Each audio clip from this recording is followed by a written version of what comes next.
Robib Telegram cha cho túi sắp mày ấy Telegram nơi túi sắp tay mày nó cho tới cái oi vài Gmailแบบนี้thì cái này Gmail chỗ thấy reload cho luôn tất cả ở dương tình làm bây dương cho cùng oi off lôi tính dương từ cho được nông trúmต่อมาយើងទៅសេពាក្យ Telegram old version Telegram version ចាស់ download Telegram version ឆ្នាំ2024 ចូល download version Telegram ឆ្នាំ2024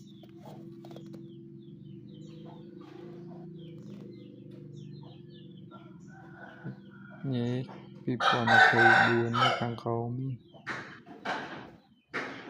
តមទៀតយើងចុច download មក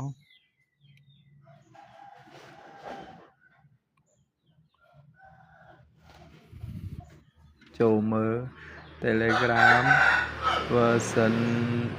11.55 ទៅចូលក្រោមនេះ Telegram ឆ្នាំ2024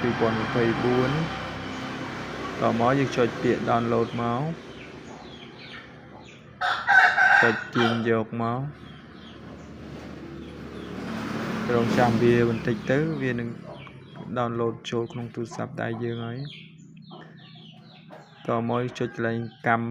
3នេះខាងស្ដាំហ្នឹងចុចមកចុចកន្លែងពាក្យទាញយកហើយឆែកមកឃើញនេះ Telegram version 11.5.5 ហ្នឹងចុចលើវាមក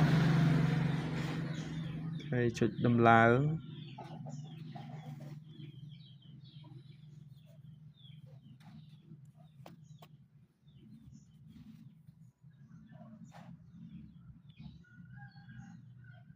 ចុចបើកកម្មវិធី Telegram ហ្នឹងមក